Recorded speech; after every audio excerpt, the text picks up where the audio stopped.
Today's installment of the Canon is dedicated to all you Catholics who pick up your crosses daily and follow Jesus, who in spite of the ridicule, misunderstanding, and raised eyebrows, sometimes from within our own Catholic community, continue to do your best to live as authentic Catholics.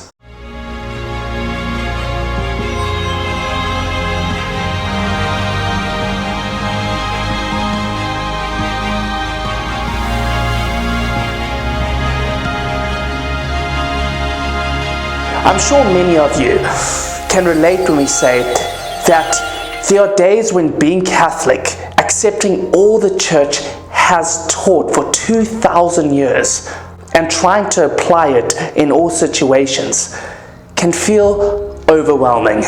We have to consider the language we use, the language we accept from others, the programs we watch, the music we listen to, the politicians we vote for, the clothing we wear, the things that we stand up for, when to keep quiet and when to speak out. And more often than not, we are in the minority and often standing alone. We come up against a strongly opinionated world, people who hold definite and unwavering positions on all sorts of issues, people who haven't given much thought as to why they believe what they do, yet they strongly oppose the teachings of Christ and His Church anyway. They are often brave and outspoken, and when they stand with a group of people who feel the same, we as Catholics can feel our courage ebbing away. We feel uncomfortable, we feel judged, and it's much easier to keep quiet. Yet we were not made for comfort, we were made for greatness. Pope Pius V was quoted as saying, "In our time more than ever before, the chief strength of the wicked lies in the cowardice and weakness of good men." St. Faustina said, "One day I saw two roads. One was broad, covered with sand, and flowers full of joy, music, and all sorts of pleasures. People walked along it, dancing and enjoying themselves. They reached the end without realizing it. And at the end of the road, there was a horrible precipice. That is the abyss of hell. The souls fell blindly into it. As they walked, so they fell. And their number was so great that it was impossible to count them.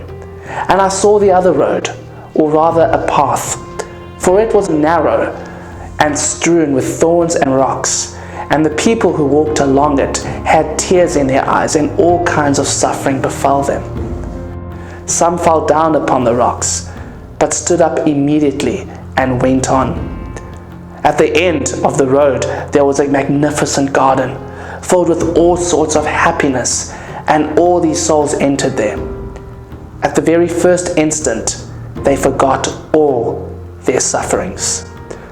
We are called to take the narrow road, the road that is uncomfortable, the road along which we carry our cross, the cross that unites suffering of all kinds with that of the suffering of Jesus.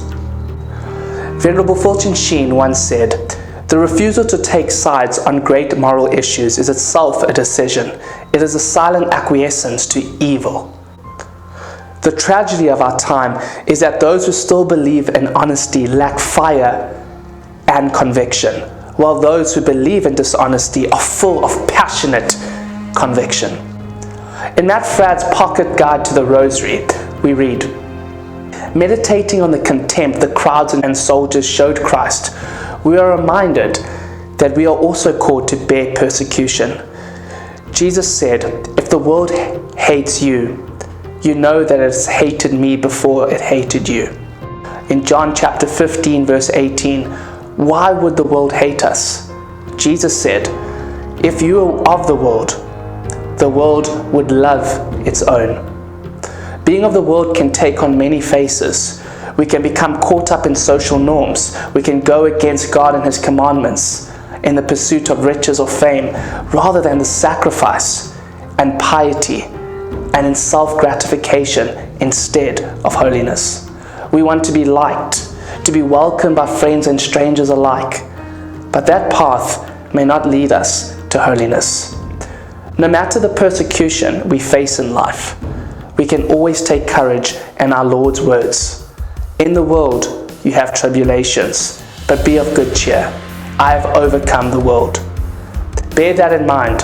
In the end, God is victorious, and He is inviting us to join Him in that victory. And remember, fight the good fight and keep the faith.